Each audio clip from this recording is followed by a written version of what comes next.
Salut tout le monde, c'est DollarTech et aujourd'hui on se retrouve pour une nouvelle vidéo de présentation d'une configuration Minitx plutôt très performante. Il s'agit donc d'une configuration avec une plateforme Minitx avec un boîtier que vous découvrirez plus tard.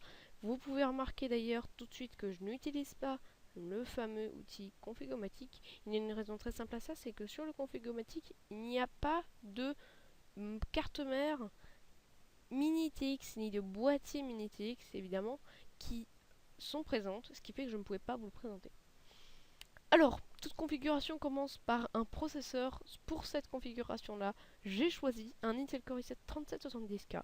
Il y a une raison très simple à ça. Alors, ce n'est pas forcément une machine faite pour le gaming. Vous pourrez l'utiliser pour beaucoup d'autres choses. Par exemple, si vous êtes un ingénieur, vous pouvez l'utiliser pour du calcul. C'est d'ailleurs peut-être l'une des choses à quoi va servir cette config si je la crée. Vous pouvez également l'utiliser pour du montage vidéo. Vous pouvez l'utiliser évidemment pour du jeu vidéo. Vous pouvez l'utiliser pour du rendu After Effects. Vous pouvez l'utiliser pour la MAO DAO. Vous pouvez l'utiliser pour plein de choses. C'est pourquoi j'ai choisi un processeur un peu plus polyvalent que le 3570K qui profite donc de l'overclocking, mais qui est de l'overclocking oui, mais de l'hyperthreading et qui est overclockable puisque il y a la petite lettre K à la fin, ce qui signifie donc que le coefficient est débloqué. Au niveau de la carte mère, c'est la P8Z77i Deluxe. C'est tout simplement ma carte mère Minitx préférée, avec la Z77 Stinger mais qui est un peu chère.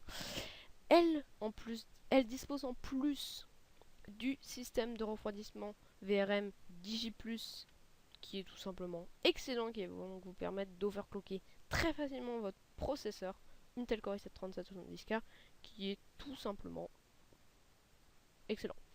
Vous pouvez également overclocker votre RAM si vous le désirez, sachant qu'en gestion naturelle, on va dire, en gestion stock, vous pourrez monter jusqu'à 2400 MHz.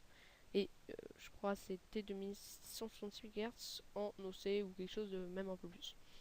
Ce qui est quand même bien pour une carte mère Minitx, parce qu'évidemment, sur une carte mère Minitx, vous pouvez pas mettre autant de modules vous pouvez même pas mettre autant de modules. Je vais y arriver. Modules d'alimentation, de phase d'alimentation pour le processeur et le RAM que sur une carte mère ATX par exemple. Au niveau du refroidissement, j'ai choisi un refroidissement liquide. Vous le savez que je préfère ça. Avec un H100i en top. Donc comme vous le savez, enfin comme vous pouvez le voir là, j'ai choisi un Bitwig Prodigy. Si vous utilisez cette config là, vous devez retirer la cache HDD supérieure.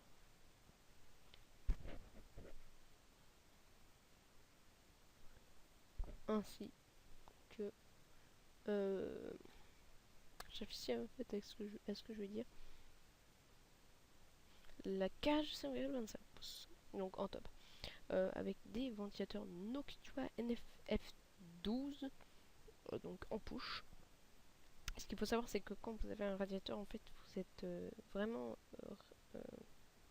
le flux d'air est très restreint, ce qui fait donc que vous devez utiliser des ventilateurs qui sont optimisés pour la pression statique sur les pales.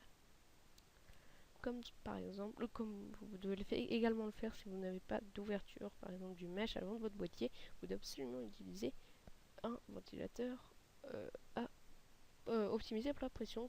Et donc grâce à ce H100i, même si les ventilateurs de base du H100i sont très performants, je préfère quand même des NFF12 puisque vous pouvez avoir puisque vous avez fourni l'Ultra Low Noise Adapter et qui est plutôt bon.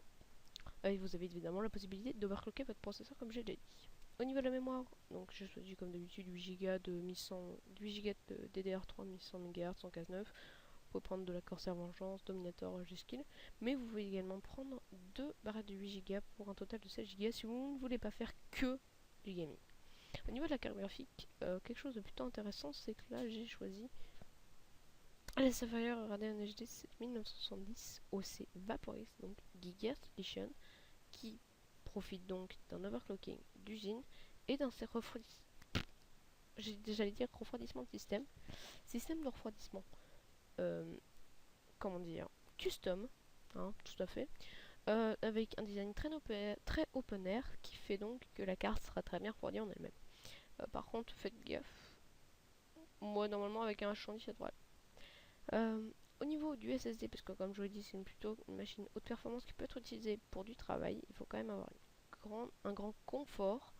Au niveau du SSD, c'est un Samsung 840 Pro, qui est tout simplement l'un des meilleurs SSD du marché, avec un contrôleur ZenForce 2981 en 256 Go, ce qui vous offre donc une très grosse possibilité pour toutes vos applications professionnelles ou jeux vidéo. Au niveau du HDD qui accompagne ce SSD, donc pour le stockage, vous avez 2 gros Tera en plus des 256 Go de boot, puisque évidemment le SSD sera utilisé en boot, avec un Caviar Black, donc de 2 Tera. Caviar Black qui est tout simplement le HDD le plus performant du marché actuellement, en dehors évidemment des HDD à 10 000 tours par minute, etc. Sur le 7200 tours, c'est le plus performant. Au niveau du boîtier, et bien comme j'ai déjà dit tout à l'heure, pour avoir du water cooling, il vous faut absolument sur du Mini TX un Bitfenix Prodigy. C'est un excellent boîtier, ça y a pas de problème là-dessus. À ceci près que le Bitfenix Prodigy a, comment dire, un prix plutôt élevé. On est autour des 70-80 euros à peu près.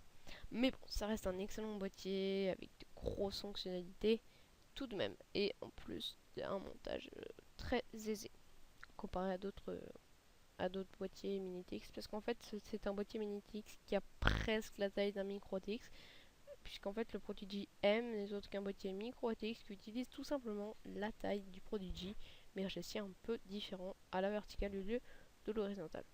Et enfin, au niveau de l'alimentation, j'ai choisi un Antec Earthwatch EA650 Platinum, qui dispose donc de la certification ET Plus Platinum, ça paraît assez logique, et qui s'offre donc 150 watts. Vous n'avez pas besoin de plus, tout simplement parce que, évidemment, puisque vous utilisez une plateforme Mini TX, vous ne pouvez pas faire de multi-GPU, Crossfire, quelque chose comme ça. Donc, pas la peine. Voilà, j'espère que cette petite vidéo à propos de ma première configuration Mini TX haute performance, plutôt haut de gamme, vous aura plu. En tout cas, moi je vous dis bye, à la prochaine. Allez, salut, salut.